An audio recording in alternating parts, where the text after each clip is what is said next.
최신 정보를 알려드립니다. S&P 500 정기 업데이트 제4회를 맞이하게 되었는데요. 오늘은 올해 S&P 500 전체 수익률 근황은 어떠한지 살펴보고, 똑같은 돈으로 똑같은 출발점에서 시작했는데 S&P 500에 꾸준히 투자했다면 만 원이 됩니다. 이 S&P 500 ETF를 적립식 매수할 때 관련해서 자주 묻는 고민이 있더라고요. 이 S&P 500을 적립식으로 매수하다 보면은 수익률이 좀 떨어지는 것 같아서 좀 망설여진다. 여기에 대해서 답변과 꿀팁까지 간략하게 말씀드리고자 합니다. 잔잔하게. 제가 지난 영상에서 S&P 500의 연평균 기대 수익률에 대해서 한번 말씀드린 적이 있습니다. 지난 5년간 S&P 500의 연평균 수익률은 14%였고요. 10년간으로 따지면 12%, 20년간으로 따지면 9%, 50년은 11%, 100년 연평균을 했을 때는 10% 정도였다 라고 말씀드렸습니다. 대체적으로 평균값만 봐도 10% 라인임을 알 수 있는데, 어째 점점 가면 갈수록 연평균 수익률이 최근일수록 높아졌다는 기분도 들죠. 그래서 100년간 10% 정도로 올라왔으니 앞으로도 연평균 10% 정도는 기대할 수 있지 않을까 라는 것도 합리적인 추측인데, 가장 최근 3년을 보면요, 2023년에 무려 24%가 올랐습니다. 배로 올랐죠. 2024년에도 23%가 올랐고요. 그렇다면 대망의 올해는 현재 어느 정도 오르고 있을까요? 올해도 평균 기대 수익률 10%를 넘어서 벌써 14%를 기록하고 있습니다. 저는 앞으로도 연평균 수익률이 높아질 거라고 생각하는 게, 2008년 금융위기 이후로 미국의 연방준비은행에서 양적 완화라는 새로운 돈 풀기 정책을 만들어냈어요. 이전에는 금리 인하라는 정책만 있었다면은 이제 금리 인하와 더불어서 양적 완화라는 시스템으로 돈 풀기를 더더욱 적극적으로 하면서 이 돈의 힘만으로 S&P 500의 수익률이 오르는, 그래서 앞으로도 10% 이상 수익률이 나와주지 않을까 생각하고 있는데요. 그래서 제가 올해 초에 올려드렸던 영상에서 보시면은 안전자산으로서 확정이자를 가장 많이 주는 금융상품 중에서 은행예금이 대표적이죠. 대한민국 1위 은행예금의 이자율이 3.4%라고 말씀드렸습니다.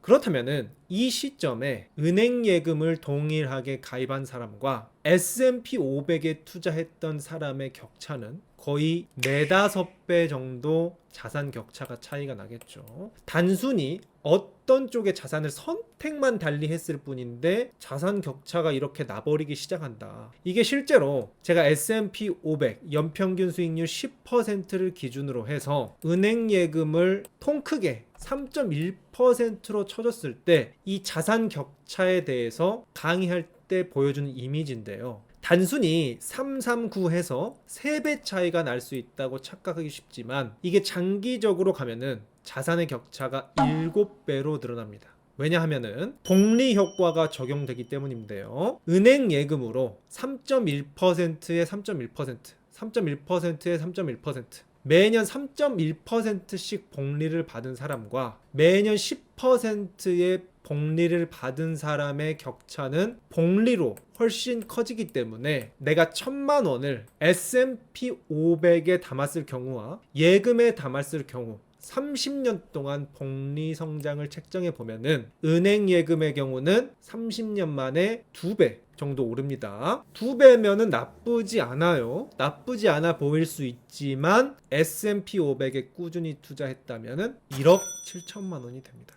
똑같은 돈으로 똑같은 출발점에서 시작했는데 이 정도의 빈부 격차가 난다면은 삶의 질의 격차도 엄청나게 차이가 나겠죠. 씨앗을 잘 뿌리는 게 중요합니다. 그런데 이건 10%와 3.1% 차이로 소개를 드렸던 건데, 올해만 해도 이 격차가 더더욱 벌어졌다. 그래서 은행 예금에만 의지하고 있는 많은 사람들의 경우에는 너무 불공평한 거 아닌가 라고 생각하실 수도 있고, 저도 굉장히 안타까움을 가지고 있으면서도 일단 저나 우리 구독자님들 그리고 가족이나 지인분들께서는 일단은 이 편에 서서 내 자산을 안정적으로 불려가면서 다음 그 이후도 생각하는 게 순서가 아닌가 해서 반복적으로 우리 구독자님들께 강조드리고요. 게다가 제 채널을 꾸준히 살펴보셨다면은 보너스 타임까지 얻어가셨습니다. 올해 S&P 500이 4월 정도에 트럼프가 리버레이션 데이라고 해서 관세 전쟁을 선포하면서 급락을 했다가 이후로 쭉 올라줬죠. 그래서 올해 초부터 그냥 투자하셨던 분들도 14% 얻으셨겠지만, 이쪽 부근에서 집중적으로 매수를 하실 수 있었다면은 14%를 넘어서는 초과 수익, 보너스 수익도 기대하실 수 있을 겁니다. 그런데 제가 어떻죠? 이때 집중적으로 영상을 올려드렸습니다. 지금이 기회라고 말이죠. 그래서 당시에 제 채널을 주시하셨던 우리 구독자님들 이렇게 보너스 타임까지, 보너스 수익까지 얻어가셨습니다. 그래서 제가 연평균 10%라고 말씀드렸지만, 이렇게 시장을 주시하면서 경제에 관심을 가지다 보면은 이렇게 종종 나오는 시장의 보너스 수익까지 얻어갈 수 있다라는 부분 말씀드립니다. 이런 보너스 놓치고 싶지 않으시면 구독과 알림 설정 눌러주시고 보셔야겠죠? 그래서 결과적으로 드리고 싶은 말씀은 너무 잘하고 계시다. 우리 구독자님들 S&P 500 꾸준히 투자하셨다면은 올해도 너무 잘하셨다라고 말씀드리고 싶고요. 관련해서 그렇다면은 자주 묻는 고민이자 질문에 대해서 제가 답변과 더불어 꿀팁 하나 드리면서 오늘 영상도 마치고자 합니다.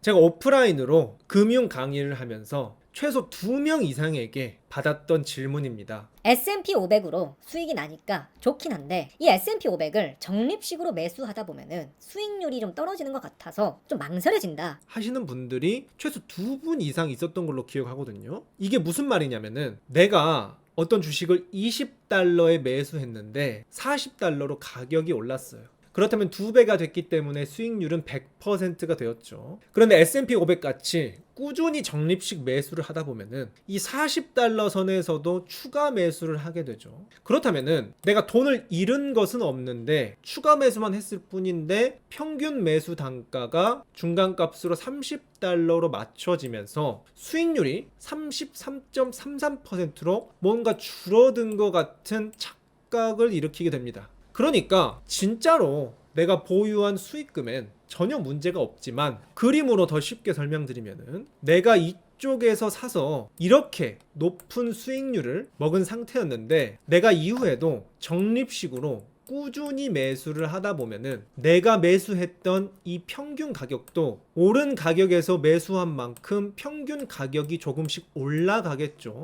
그러면서 표면적으로 이 수익률이 이전보다 줄어든 것처럼 보일 수가 있습니다. 그래서 이 부분에 대해서 온라인에서도 불타기 하면 평단가 높아지는데 추천한 이유가 있나요? 평단가가 올라가서 이성적으로는 괜찮다는 건 알지만 기분이 이상해요. 장기 투자를 하는데 의욕이 저하돼요 하시는 분들이 많이 계시고 질문도 있더라고요. 그래서 여기에 대한 답변과 꿀팁 드리자면요.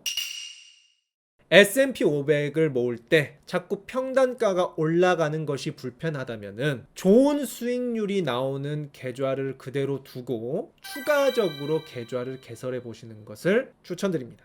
예를 들어서 A 계좌는 거치식 계좌로 초기에 크게 들어간 S&P 500을 그대로 두는 겁니다. 그렇다면 수익률이 굉장히 높은 상태에서 지속되고 있겠죠. 이렇게 되면은 혹시나 조정을 받더라도 105%에서 100%로 나는 아직도 수익률이 플러스야 해서 이 조정장에서 심리적으로 버티기가 용이하고요. 또 이렇게 장기적으로 뒀을 때 수익률이 100%, 200%가 찍힌 것을 보면은 역시 장기적으로 보면은 수익률이 정말 거대해지고 어마무시해지는구나. 이렇게 장기 투자에 대한 믿음을 다지는, 초심을 다지는 그런 계기가 될 수 있는, 주식 투자는 결과적으로 심리와 투자 철학이 굉장히 중요해지기 때문에 이런 감정적인 부분에 있어서 거치식 계좌가 하나 있으면 좋고요. 이 계좌와 별개로 매달 적립식으로 매수를 하는 것이 좋기 때문에 비계좌를 만들어서 이 부분에서는 평단가 수익률 신경 쓰지 말고 꾸준히 정석적으로 모아가시면 평단가 고민 없이 적립식 매수도 하면서 장기 투자도 이어갈 수 있는 솔루션이지 않을까 해서 말씀드리고요. 그래서 오늘 영상 정리하자면 첫 번째, S&P 500이 3년 연속 수익률 10%를 초과하고 있으니 너무 잘하고 계신다 라고 말씀드리고 싶고요. 두 번째로, 불타기가 망설여지신다면 계좌 분리해 보시는 것도 좋다 라고 말씀드리고, 원래는 세 번째까지 다루려고 했습니다. 그 부분에 대해서는 너무 분량이 많아지다 보니 마지막 부분은 S&P 500 정기 업데이트 제5회에서 또 따로 심플하게 다뤄드리고자 합니다. 앞으로도 제가 여러 가지 금이나 코스피 관련해서 재테크 정보도 드리지만 항상 제 채널의 핵심은 S&P 500 ETF의 장기 투자입니다. S&P 500 정기 업데이트는 계속해서 이어지고요. 놓치지 않고 받아보시려면 구독과 알림 설정, 그리고 오늘 영상 유용하셨다면 좋아요와 공유 부탁드리면서, 그렇다면 저는 또 다음 영상에서 우리 구독자님들 찾아뵙도록 하겠습니다.